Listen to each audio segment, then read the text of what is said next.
Previous video में हमने discuss किया था role of microbes in food industry and waste management. Food industry में जो भी हमने डिटेल्स डिस्कस की वो भी आप प्रीवियस वीडियो में देख सकते हैं, और वेस्ट मैनेजमेंट किस तरह से होती है वो भी आप प्रीवियस वीडियो में देख सकते हैं। आज हम कंटिन्यू करते हैं role of microbes in alcohol industry के। अल्कोहल इंडस्ट्री में माइक्रोब्स का क्या रोल है। अल्कोहल जो है वो बहुत ज़्यादा यूज़ होने वाला सॉल्वेंट है, ठीक है। लेबॉर्ट्रीज़ में, केमिकल इंडस्ट्री में जितने भी जो सॉल्वेंट्स यूज़ होते हैं उनमें सबसे ज़्यादा यूज़ होने वाला सॉल्वेंट अल्कोहल है, और एज अ फ्यूल भी इसको यूज़ किया जाता है। अब यीस्ट में जब एनारोबिक रेस्पिरेशन हो रही होती है तो उस टाइम पे अल्कोहल की प्रोडक्शन होती है। अगर एग्जाम्पल के तौर पे हम देखें तो इसमें आ जाता है सैक्रोमाइस सेरेवियेसी, जो कि शुगर को इथेनॉल में और कार्बन डाइऑक्साइड में कन्वर्ट कर देती है। अब इस सारे प्रोसेस को हम अल्कोहलिक फर्मेंटेशन कहते हैं। अब alcoholic fermentation step by step किस तरह से होती है कि शुगर एंड यीस्ट आपस में कंबाइन होते हैं, ठीक है। यीस्ट को शुगर में या ग्लूकोज वगैरह में डाला जाता है। एनारोबिक रेस्पिरेशन होती है, डिफरेंट कंडीशंस उसको दी जाती हैं, उसमें पीएच भी हो सकता है, टेम्परेचर चेंज भी हो सकता है, ठीक है। डिफरेंट कैटलिस्ट वगैरह भी ऐड किए जा सकते हैं, और एज अ रिज़ल्ट आपके पास क्या प्रोडक्ट बनता है, इथेनॉल एंड कार्बन डाइऑक्साइड। नीचे इसका फार्मूला भी गिवन है, आप देख सकते हैं। ग्लूकोज का फार्मूला भी है, that is C6H12O6 will gives us 2C2H5OH plus 2CO2, ठीक है। अब इसमें इस स्ट्रक्चर में क्या है कि ग्लूकोज कन्वर्ट हो जाता है 2 मॉलिक्यूल्स ऑफ इथेनॉल में and 2 molecules of carbon dioxide. अब यीस्ट शुगर को कन्वर्ट करती है इथेनॉल और कार्बन डाइऑक्साइड में ना, लेकिन ये सारा प्रोसेस कैसे हो रहा होता है, in the absence of oxygen. Anaerobic respiration क्या होती है, ऐसी रिस्पिरेशन जो कि ऑक्सीजन की एब्सेंस में हो रही होती है। इस सारे प्रोसेस को हम क्या कहते हैं, अल्कोहलिक फर्मेंटेशन। अल्कोहल इंडस्ट्रीज़ में, लेबॉर्ट्रीज़ में और एज अ फ्यूल भी यूज़ हो सकता है। ये एक हमारे पास छोटी सी एग्जाम्पल है कि किस तरह से माइक्रोब्स जो है वो इंडस्ट्रीज़ वगैरह में यूज़ होते हैं, ठीक है। अब अगर हम शुगर की टाइप्स को देखें तो उस तरह से अल्कोहल की डिफरेंट टाइप्स बन सकती हैं। टाइप ऑफ शुगर पर डिपेंड करता है कि कौन सा टाइप ऑफ अल्कोहल बनेगा। फर्स्ट ऑफ़ ऑल अगर हम बात करें बियर की, तो बियर में बार्ले ग्रेन्स उनकी माल्टिंग होती है, फिर माल्टोज शुगर बनती है, फिर यीस्ट की प्रेजेंस में उनकी फर्मेंटेशन होती है, और एट द एंड बियर बन जाती है। अब यहीं पर क्या है कि बियर जो है वो ब्रूड होके बार्ले ग्रेन से बनती है, ठीक है। माल्टिंग में क्या होता है, स्टार्च कन्वर्ट हो जाता है माल्टोज में, और इसमें एक एंजाइम यूज़ होता है जिसको हमें माइलेज कहते हैं। फिर यीस्ट जो है वो माल्टोज को फर्मेंट कर देता है ताकि अल्कोहल बन सके, और इसमें गर्म पानी ऐड किया जाता है ताकि इसमें से शुगर के ज़्यादा जो एक्सट्रैक्ट्स हैं उनको लिया जा सके। अब प्रॉपर प्रोसेस की अगर हम बात करें तो सबसे पहले बार्ले ग्रेन्स को पानी में सोक कर दिया जाता है, उनको भिगोया जाता है। फिर उसके बाद जो सीड्स होते हैं वो जर्मिनेट करते हैं और उनके एंजाइम्स एक्टिवेट हो जाते हैं। फिर स्टार्च जो है उसको माल्टोज में कन्वर्ट किया जाता है in the presence of amylase enzyme. फिर जो माल्टेड ग्रेन्स होते हैं उनको क्रश कर दिया जाता है और उनको एक पाउडर फॉर्म दी जाती है। फिर जो पाउडर फॉर्म होती है उसको गर्म पानी के साथ मिक्स कर दिया जाता है और उससे शुगर एक्सट्रैक्ट कर ली जाती है, ठीक है। अब इस एक्सट्रैक्ट को वो बॉयल करते हैं और उसमें हूप्स ऐड करते हैं। अब फर्मेंटेशन का प्रोसेस कैसे होता है कि यीस्ट को उसमें ऐड कर दिया जाता है और माल्टोज अल्कोहल में कन्वर्ट हो जाता है। फिर बियर को कुछ टाइम के लिए स्टोर कर दिया जाता है ताकि उसका फ्लेवर और ज़्यादा इम्प्रूव हो जाए। फिर उसके बाद उसको फ़िल्टर किया जाता है और पैकेजिंग की जाती है। अब अगर हम बात करें वाइन की, तो वाइन किस तरह से बनती है कि ग्रेप्स होते हैं, ग्रेप्स की क्रशिंग की जाती है, फिर जो ग्रेप शुगर है उसमें कन्वर्ट हो जाता है। फिर ग्रेप शुगर जो कि ग्लूकोज होता है, यीस्ट के प्रेजेंस में उसकी फर्मेंटेशन होती है और फिर वाइन बन जाती है। वाइन किस तरह से बनती है कि ग्रेप्स की फर्मेंटेशन की वजह से, और वो फर्मेंटेशन कैसे हो रही होती है, यीस्ट की वजह से। जो क्रश्ड ग्रेप्स होते हैं उनसे शुगर रिलीज़ होती है जो कि ग्लूकोज की फॉर्म होती है, ठीक है। और यीस्ट जो है वो शुगर को फर्मेंट कर देते हैं, शुगर की फर्मेंटेशन होती है ताकि वाइन प्रोड्यूस की जा सके। नेक्स्ट हम देख लेते हैं कि जो हमारे पास माइक्रोब्स हैं वो फार्मास्यूटिकल इंडस्ट्रीज़ में किस तरह हेल्पफुल हैं या वो अपना रोल किस तरह से प्ले करते हैं। फर्स्ट ऑफ़ ऑल अगर हम इंसुलिन की बात करें तो इंसुलिन एक लाइफ सेविंग ड्रग है। इंसुलिन फार्मास्यूटिकली बहुत ज़्यादा इम्पॉर्टेंट है और कमर्शियली इसको ट्रांसजेनिक ई कोलाई से बनाया जाता है। पुराने ज़माने में क्या किया जाता था कि इंसुलिन को जो डेड एनिमल्स होते थे, जिनको हम कैडावर्स भी कहते हैं, उनके पैनक्रियास से आइसोलेट कर लिया जाता था, मतलब वहाँ से निकाली जाती थी।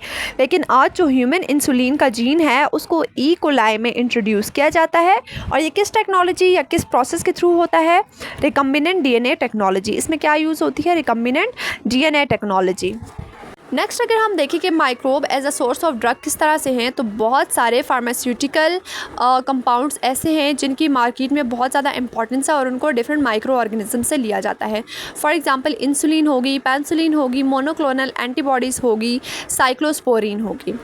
अब अगर हम बैक्टीरिया की ग्रोथ की बात करें कि किस तरह से इसकी ग्रोथ होती है, तो कुछ बायोरिएक्टर्स होते हैं। अब बायोरिएक्टर क्या होता है कि एक बड़ा सा टैंक होता है और उसमें बैक्टीरियल मीडिया होता है, उसमें बैक्टीरिया को छोड़ दिया जाता है और वो उस मीडियम में ग्रो करते हैं। अब इंसुलिन को एक्सट्रैक्ट किया जाता है, प्यूरिफाई किया जाता है और फिर उसके बाद यूज़ की जाती है। अगर हम ऐसी इंसुलिन जो कि रिकम्बिनेंट डीएनए टेक्नोलॉजी से बनती है उसके एडवांटेजेस के बारे में बात करें तो उसके 2 मेन एडवांटेजेस हैं। फर्स्ट ये है कि ये ह्यूमन इंसुलिन से बहुत ज़्यादा मिलती जुलती है और सेकंड ये है कि इसकी जो क्वांटिटी है वो अनलिमिटेड है, मतलब अनलिमिटेड अमाउंट में आप इसको जनरेट करा सकते हैं।